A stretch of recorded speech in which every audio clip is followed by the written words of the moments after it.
Hello friends, आप सभी भावी शिक्षक भाई बहनों को शिक्षा जगत में अग्रसर Surya bright study YouTube channel पर स्वागत है। फ्रेंड्स, आज हम वाइगोत्स्की और कोहलबर्ग पर अध्ययन करेंगे। भी पॉइंट बन सकते हैं आपके एग्जाम में, सभी को इस वीडियो में डिस्क्राइब किया हूँ, जो कि आपके ऑल टीचर्स एंट्रेंस एग्जाम के लिए महत्वपूर्ण है। गाइज, आपसे रिक्वेस्ट है कि वीडियो को लाइक करें और क्लास का फीडबैक कमेंट बॉक्स में दें और वीडियो को शेयर करें। आपके लाइक और कमेंट करने से हमें मोटिवेशन मिलता है और जो भी नए साथी जुड़ रहे हैं प्लीज़ चैनल को सब्सक्राइब करके ऑल नोटिफिकेशन बेल को ऑन कर दें, क्योंकि इस चैनल के माध्यम से हम शिक्षक भर्ती परीक्षा की तैयारी रेगुलर करा रहे हैं। पहले जीन पियाजे के बारे में अध्ययन करते हैं। तो जीन पियाजे जो कि स्विट्जरलैंड के निवासी थे और पेशे से एक जीव विज्ञानी थे, और साथ में इन्होंने बच्चे को एक नन्हा वैज्ञानिक कहा। इन्होंने क्या कहा बच्चे को? तो बच्चे एक नन्हा वैज्ञानिक। और इन्होंने बताया कि बच्चे अपने ज्ञान की स्थापना खुद करते हैं। और जीन पियाजे अपने 3 बच्चों का अध्ययन लगभग 35 वर्ष तक किया था।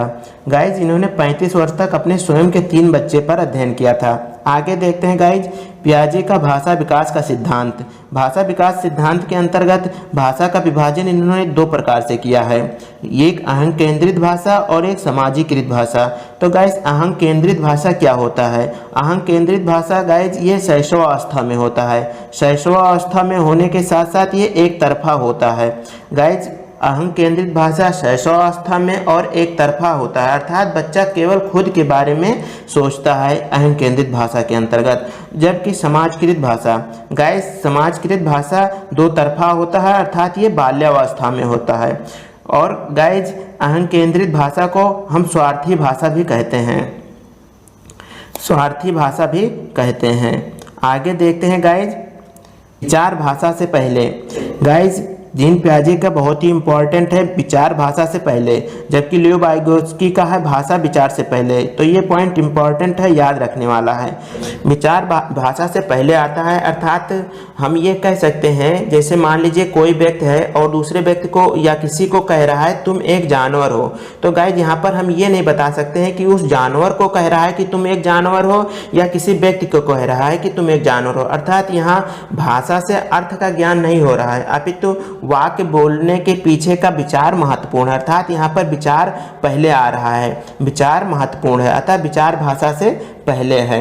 गाइज, जीन पियाजे का इंपॉर्टेंट बुक एक है, पुस्तक का नाम है language and thought of a child, जिसमें जीन पियाजे ने भाषा विकास का सिद्धांत दिया है। नेक्स्ट देखते हैं गाइज, पियाजे का नैतिक विकास का सिद्धांत। तो गाइज, पियाजे का नैतिक विकास का सिद्धांत के अनुसार हम देख रहे हैं, इसमें इन्होंने 3 पार्ट में विभक्त किया है। पियाजे के नैतिक विकास के सिद्धांत को 3 भाग में विभक्त किया है। फर्स्ट है परायत्त या पराधीन, इसे ही पिस्मांगी नैतिकता कहते हैं, जो कि 4 वर्ष से 7 वर्ष के बीच में होता है। इसमें नैतिकता निश्चित होती है, अर्थात प्रायत पराधीन या पिस्मांगी नैतिकता जो 4 से 7 वर्ष होती है, इसमें नैतिकता निश्चित होती है। अर्थात नैतिकता निश्चित किस प्रकार से होती है? जैसे यहाँ पर देखिए गाइज, ये कुछ एक कुत्ते को मार रहे हैं, तो जीव को मारना पाप है, ये सार्वभौमिक सत्य है। और गाइज, प्रायत पराधीन पिस्मांगी नैतिकता ये कहाँ से आया है? तो ये कंचे के खेल से आया है, जो कंचे लोग बच्चे खेलते हैं उससे निकला है। और इसमें क्या है? नैतिकता निश्चित होती है, अर्थात जीवों को मारना पाप है, ये एक निश्चित है। आगे देखते हैं गाइज, सहयोगात्मक नैतिकता, जो कि 7 से 10 वर्ष के बीच में होता है। नैतिकता आपसी समझौता है, नैतिकता आपसी समझौता है, अर्थात हम एक दूसरे को चोट नहीं पहुंचाएंगे, अर्थात हम साथ में खेलेंगे। बच्चे जब बाल्यावस्था में हो जाते हैं तो एक दूसरे के बारे में सोचते हैं, तो ये एक सहयोगात्मक नैतिकता होती है। आगे देखते हैं गाइस, स्वायत्त या स्वतंत्र नैतिकता, जो कि 10 से 15 वर्ष की आयु के अंतर्गत आता है। इसमें नैतिकता बदली जा सकती है। गाइज, वही बालक जिस बालक ने अभी जीवों को मारना पाप है समझा है, लेकिन अब आगे चलकर वो आर्मी ज्वाइन कर लेता है, और आर्मी ज्वाइन करने के कारण अब जीवों को मारना उसका कर्म हो जाता है, क्योंकि दुश्मन सामने आएगा तो जीवों को, वो दुश्मन को छोड़ेगा नहीं, उसे मारेगा।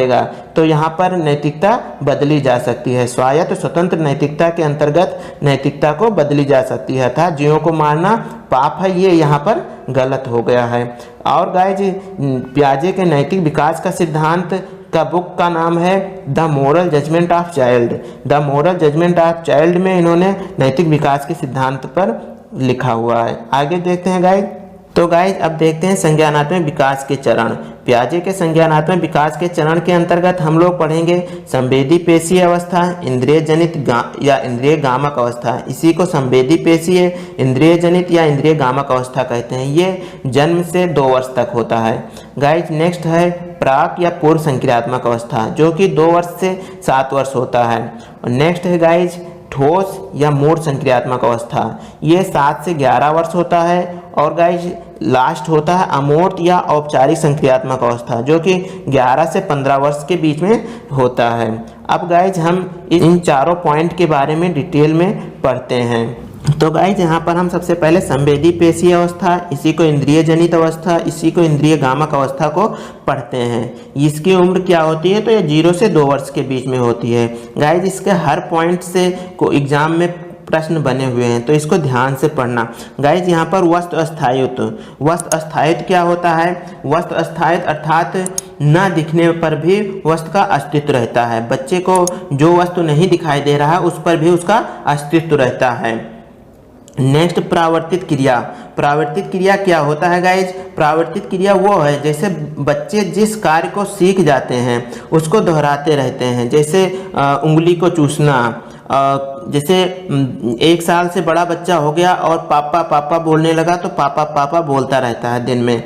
इसी तरह से मूल प्रवृत्त्यात्मक व्यवहार। मूल प्रवृत्त्यात्मक व्यवहार का मतलब होता है जन्मजात व्यवहार, अर्थात हंसना, रोना, पैर पटकना इत्यादि इसके अंतर्गत आते हैं। और अनुकरण, बच्चे अपने पेरेंट्स का, बड़े भाई का, सभी का अनुकरण करते हैं। जैसे बच्चे को हम बोलना सिखाते हैं तो वो उसी तरह से आवाज़ निकालने की कोशिश करते हैं, अनुकरण करते हैं। इंद्रियों द्वारा सोचना, बच्चे संवेदी पेशीय अवस्था में इंद्रियों द्वारा सोचते हैं। जैसे कि हम बच्चे को चूमते हैं तो उसे लगता है कि हमें ये प्यार कर रहे हैं, उस हिसाब से वो इंद्रियों द्वारा सोचता है। तो गाइज ये सारी क्रियाएं संवेदी पेशीय अवस्था के अंतर्गत आता है। आगे चलते हैं, नेक्स्ट देखते हैं गाइज प्राक या पूर्व संक्रियात्मक अवस्था। इसकी उम्र क्या होती है, तो ये 2 से 7 वर्ष के बीच में होता है। इसमें बच्चे के अंदर अहं केंद्रिता आ जाता है। अहं केंद्रिता जिसका मतलब क्या होता है कि बच्चा स्वयं के बारे में सोचता है,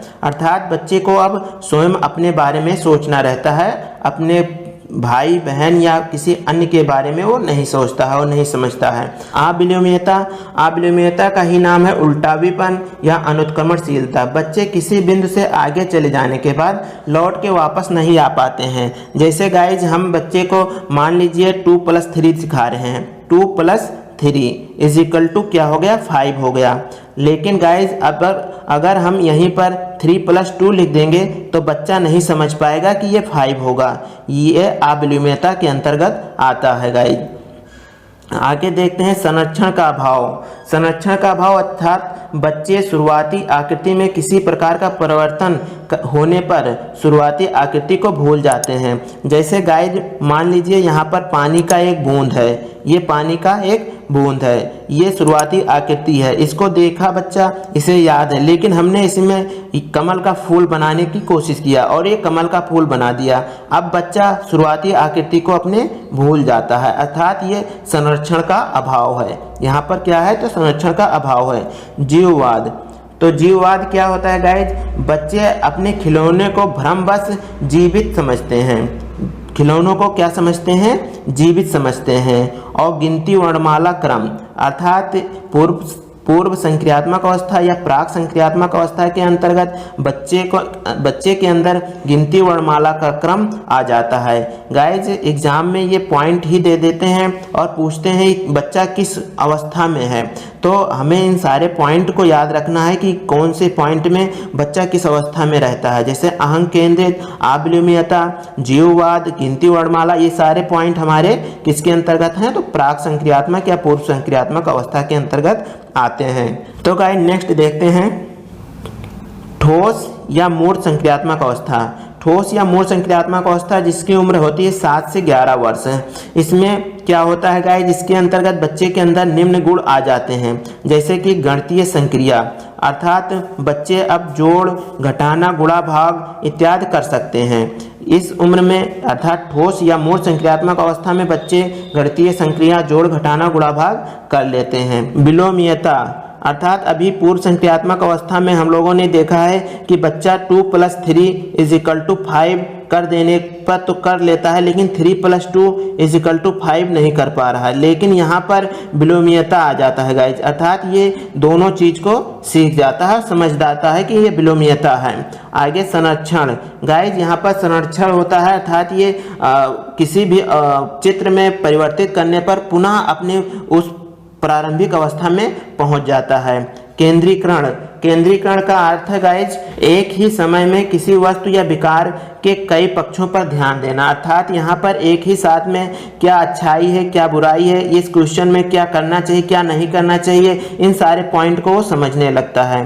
क्रम परिपक्वता गाइज, ये अवस्था है ठोस या मूल संक्रियात्मक अवस्था, इसमें बच्चा क्रम से परिपक्वता की ओर बढ़ता है, उसे श्रृंखला का ज्ञान आता है, गिनती की श्रृंखला या किसी भी श्रृंखला को समझता है। साथ में साथ वर्गीकरण, अब वो बच्चा वर्गीकरण भी कर लेता है, ये छोटा है या बड़ा है, ये इसमें किसी कौन सा रंग है, रेड कलर का सारे खिलौने एक तरफ वर्गीकरण कर दिया और ब्लू कलर का एक तरफ, अर्थात वो अब वर्गीकरण करना सीख गया है। और साथ में तर्कपूर्ण चिंतन गाय ठोस या मूल संक्रियात्मक अवस्था में ही तर्कपूर्ण चिंतन शुरू हो जाता है। गाइस ये क्वेश्चन बहुत आते हैं, तर्कपूर्ण चिंतन कब स्टार्ट होता है, तो ये शुरुआत तर्कपूर्ण चिंतन का ठोस या मूल संक्रियात्मक अवस्था में ही हो जाता है। आगे चलते हैं गाइज, अमूर्त या औपचारिक संक्रियात्मक अवस्था।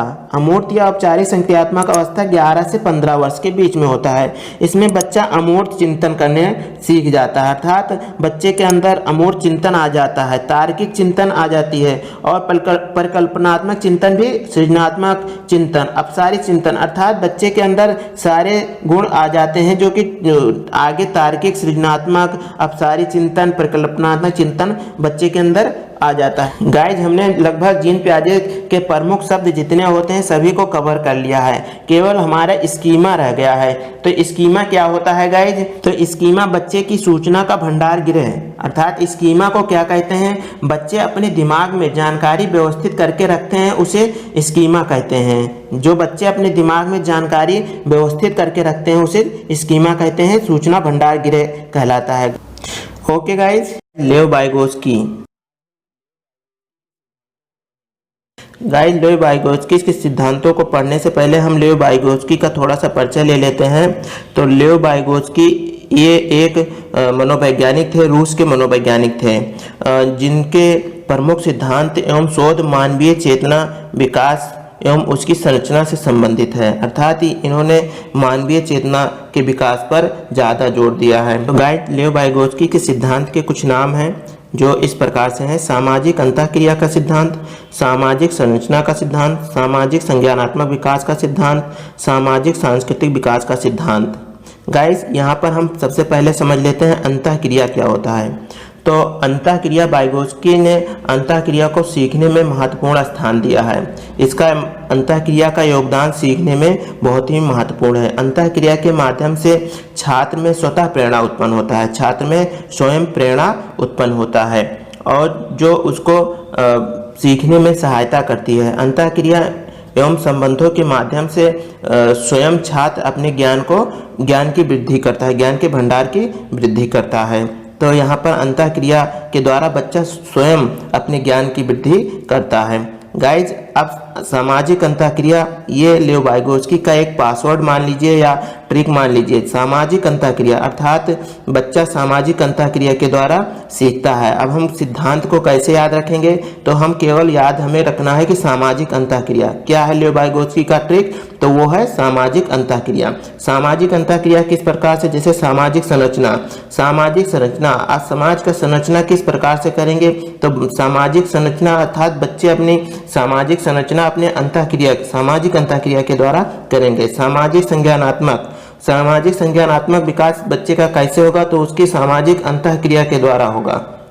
इसी प्रकार से सामाजिक सांस्कृतिक विकास का सिद्धांत, तो इसे हम याद कैसे करेंगे कि सांस्कृतिक विकास कैसे होगा बच्चे का, तो सामाजिक अंतःक्रिया अर्थात बच्चे अपने अंतःक्रिया से विकास करेंगे, उसी को हम सामाजिक सांस्कृतिक विकास का सिद्धांत करेंगे। अर्थात हमें याद क्या रखना है, सामाजिक अंतःक्रिया का सिद्धांत अर्थात सामाजिक अंतःक्रिया, ये इनका एक ट्रिक है जिसे हम याद रखेंगे, क्योंकि एग्जाम में सिद्धांत का नाम आ जाता है जिसे बताना रहता है कि ये सिद्धांत किस मनोवैज्ञानिक का है। तो वहाँ पर हमें याद रखना है अगर सामाजिक अंतःक्रिया बन रहा है तो वो लियो वाइगोत्स्की का सिद्धांत ही होगा। आगे चलते हैं गाइज। संभावित विकास का क्षेत्र अर्थात ZPD zone of proximal development, जो कुछ हम जानते हैं और जो कुछ हम नहीं जानते हैं उसके बीच एक रिक्त स्थान होता है। ये रिक्त स्थान विकास एवं ज्ञान का आधार होता है। हम मान लीजिए कोई यहाँ से यहाँ तक की जानकारी हमारे पास है, लेकिन ये जानकारी हमारे पास नहीं है, तो यही ज्ञान एवं विकास का आधार होता है। इसी क्षेत्र को हम क्या कहते हैं, जेडपीडी कहते हैं। गाइस मान लीजिए समस्या समाधान के दौरान बच्चे का खुद से प्रयास, बच्चा खुद प्रयास कर रहा है, कोई समस्या है और उलझ जाने के बाद वहां से लक्ष्य के बीच की दूरी को खाली क्षेत्र जो होता है, जो बीच की दूरी का खाली क्षेत्र है, उसी को हम जेडपीडी कहते हैं। और इस बीच की दूरी को हम वयस्कों के द्वारा भरा जाता है, यानी इस खाली क्षेत्र को किसकी सहायता से भरा जाता है, तो वयस्कों की सहायता से भरा जाता है। मान लीजिए बच्चे के खिलौना है, हाथी है, हाथी का पैर बच्चा सीधा जोड़ रहा है अपने खिलौने के साथ में, उसने 3 पैर जोड़ दिया लेकिन एक चौथा पैर नहीं जोड़ पा रहा है, उसे वो सीधा पैर नहीं लगा पा रहा है, तो इस क्षेत्र को हम क्या कहेंगे, इसी को हम जेडपीडी कहेंगे। तो गाइस यहाँ पर एक बच्चा खेल रहा है, ये बच्चा खेल रहा है अपनी गाड़ी के साथ में। मान लीजिए बच्चे ने गाड़ी का टायर निकाल दिया है और निकालने के बाद में पुनः लगाने की कोशिश कर रहा है। बच्चा मान लीजिए 2 टायर को अपने गाड़ी में सही से लगा लेता है, लेकिन तीसरी टायर को वो नहीं लगा पाता है। तो तीसरी टायर को नहीं लगा पाने और दूसरी टायर के लग जाने के बीच के क्षेत्र को ही हम क्या कहते हैं, जेडपीडी कहते हैं। इसी के बीच के क्षेत्र को जेडपीडी कहते हैं और इसे किसके द्वारा भरा जाता है, तो वयस्कों की सहायता से भरा जाता है। जेडपीडी अर्थात संभावित विकास का क्षेत्र, इसके अन्य नाम है जिसे हम कहते हैं समीपस्थ विकास का क्षेत्र या संभावित विकास का क्षेत्र या समीपी विकास का क्षेत्र या नजदीकी विकास का क्षेत्र। इन सभी नाम से भी एग्जाम में प्रश्न आए हुए हैं, तो गाइज इन सभी नाम को भी आप याद रखेंगे। गाइज जेडपीडी की सहायता समस्या के बीच में दी गई अस्थायी सहायता होती है। गाइज यहाँ पर एक अस्थायी सहायता होती है जो जेडपीडी में दी जाती है, जबकि इसकी फोल्डिंग ढांचा निर्माण के समय एक अस्थायी सहायता दी जाती है। अभी हम इसके फोल्डिंग पर भी चर्चा करेंगे। तो यहाँ पर जेडपीडी की सहायता समस्या के बीच में दी गई अस्थायी सहायता होती है। वाइगोत्स्की के सिद्धांत में खेल को महत्वपूर्ण स्थान है। वाइगोत्स्की ने खेल के द्वारा ही बच्चे के सामाजिक विकास का महत्वपूर्ण स्थान बताया है। अर्थात बच्चे का विकास, संज्ञानात्मक विकास, सामाजिक विकास सभी किसके द्वारा होता है, तो सब खेल के द्वारा होता है। गाइस यहाँ पर लियो वाइगोत्स्की के पुस्तक का नाम है लैंग्वेज एंड थॉट। इसे याद रखेंगे क्योंकि लैंग्वेज एंड थॉट ये किस मनोवैज्ञानिक के पुस्तक का नाम है, तो लैंग्वेज एंड थॉट ये लियो वाइगोत्स्की के पुस्तक का नाम है। आगे चलते हैं गाइस। ज्यादा ज्ञानी दूसरा, मोर नॉलेजेबल अदर, इसका क्या अर्थ होता है गाइस, तो यहाँ पर इस ज्यादा ज्ञानी दूसरा अर्थात बच्चा उसी व्यक्ति से सीखना चाहेगा या सीखेगा जो उस बच्चे से अधिक जानते हैं। सभी लोगों को यही होता है गाइस, जो कुछ भी किसी से सीखते हैं तो उन्हीं लोगों से सीखते हैं जो स्वयं उस व्यक्ति से या उस बच्चे से अधिक ज्ञानी होते हैं। तो ये ज्यादा ज्ञानी दूसरा, मोर नॉलेजेबल अदर, अर्थात वो बच्चा उसी से सीखेगा जो उस बच्चे से ज्यादा जानते हैं। आगे देखते हैं गाइस इसके फोल्डिंग या ढांचा निर्माण। इसके फोल्डिंग या ढांचा निर्माण क्या होता है गाइस, यहाँ पर समस्या समाधान के दौरान दी गई अस्थायी एवं शुरुआती सहायता होती है। इसे याद रखेंगे गाइस, इसके फोल्डिंग ढांचा निर्माण में अस्थायी सहायता दी जाती है, जबकि जेडपीडी में एक अस्थायी सहायता दी जाती है। जोन ऑफ प्रॉक्सिमल डेवलपमेंट में एक अस्थायी सहायता दी जाती है। तो गाइस के फोल्डिंग या ढांचा निर्माण, इसमें क्या होता है कि समस्या समाधान के दौरान दी गई अस्थायी सहायता जो कि शुरुआती अवस्था में दी जाती है, उसी को इसके फोल्डिंग या ढांचा निर्माण कहते हैं। जैसे मान लीजिए बच्चे का एडमिशन प्री क्लास में कराना है, तो उससे पहले घर पर क्या किया जाता है, उसको अल्फाबेट याद कराया जाता है, नंबर याद कराया जाता है। तो ये क्या है, ये एक प्रकार की इसके फोल्डिंग है, ढांचा निर्माण किया जा रहा है कि विद्यालय बच्चे को जाना है। जैसे मान लीजिए बच्चे को उंगली पकड़कर चलना सिखाना, जैसे बच्चा उंगली पकड़ के हम बचपन में सिखाते हैं, बाद में फिर थोड़ी ना सिखाते हैं, वो तो फिर स्वयं चलता है, बड़े हो जाते हैं, लेकिन बचपन में हम उसको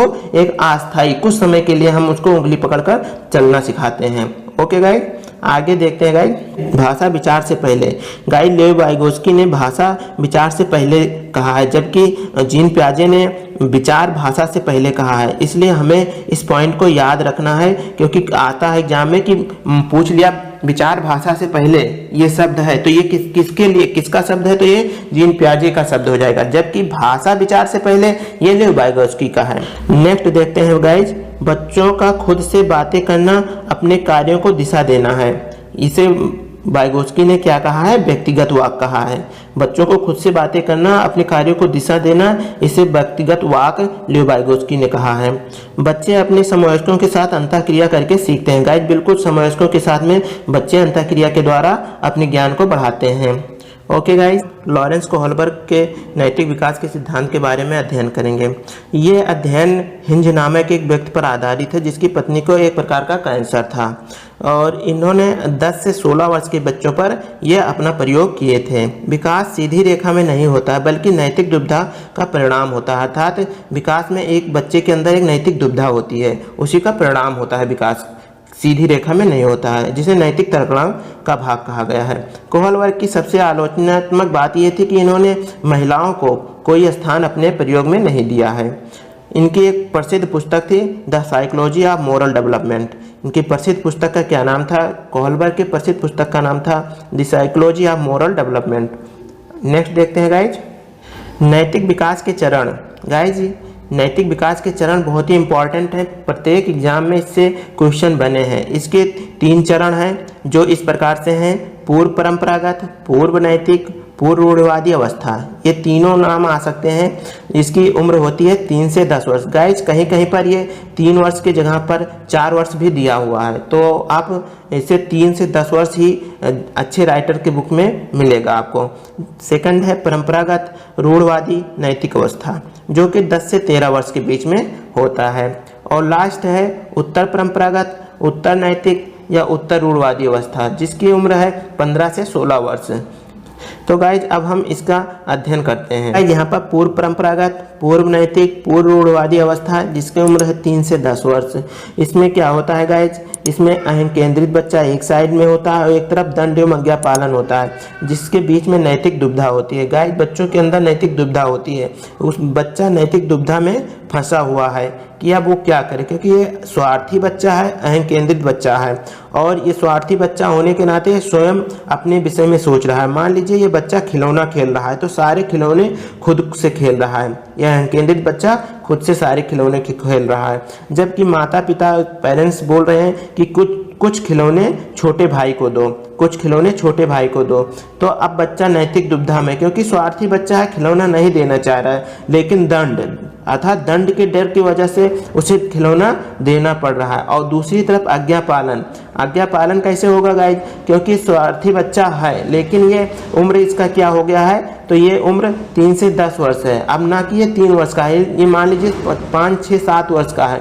तो अब बच्चे के अंदर ये गुण आ गया है कि मुझे सम्मान मिलेगा, मैं अगर अपने छोटे भाई को खिलौना दूंगा तो माता पिता हमें सम्मान देंगे। तो इस वजह से ये नैतिक दुविधा में है कि मैं अपना खिलौना खुद से खेलूं या फिर अपने छोटे भाई को दूं। मुझे इधर दंड और आज्ञा पालन दोनों देखना है, इधर अपना स्वार्थ देखना है। तो इस प्रकार से नैतिक दुविधा में बच्चा रहता है पूर्व परंपरागत, पूर्व नैतिक, पूर्व रूढ़वादी अवस्था में।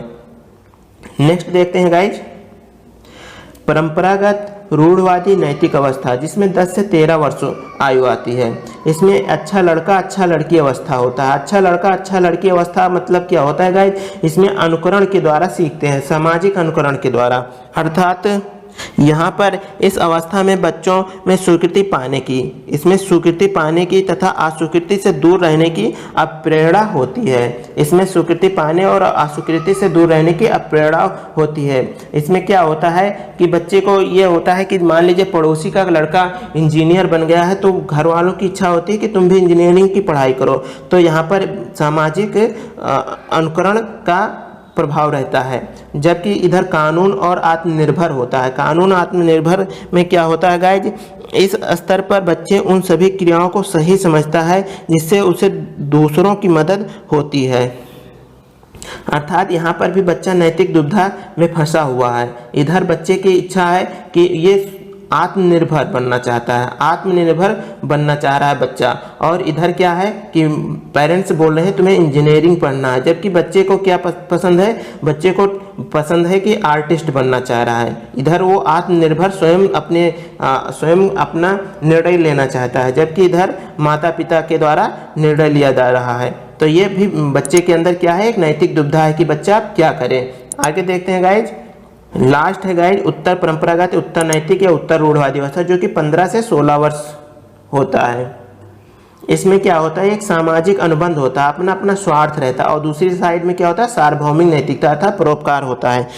तो गाइज सामाजिक अनुबंध क्या होता है, तो यहाँ पर बच्चे ये विश्वास करते हैं कि समाज का उत्तम कल्याण तब होगा जब उसके सदस्य समाज के नियमों का पालन करेंगे। अर्थात अपना अपना स्वार्थ होता है, यहाँ पर सभी लोगों का अपना अपना स्वार्थ होता है। और जबकि दूसरी साइड में नैतिक दुविधा के उस साइड में क्या होता है, तो यहाँ पर सार्वभौमिक नैतिकता होती है, अर्थात दूसरों का भलाई करना, परोपकार करना। यहाँ पर किशोर दूसरों के विचारों तथा नैतिक प्रबंधों में स्वतंत्र होकर अपने आंतरिक मानकों के अनुरूप व्यवहार करना चाहते हैं। अर्थात बच्चों के अंदर या 15 से 16 वर्ष की उम्र के बालकों में क्या होता है कि आप दूसरों की सहायता करें।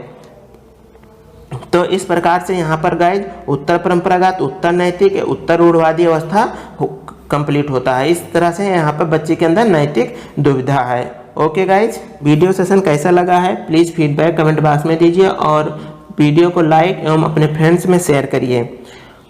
और जो भी नए साथी जुड़े हैं प्लीज़ चैनल को सब्सक्राइब करके ऑल नोटिफिकेशन ऑन कर लें। Okay, thank you very much.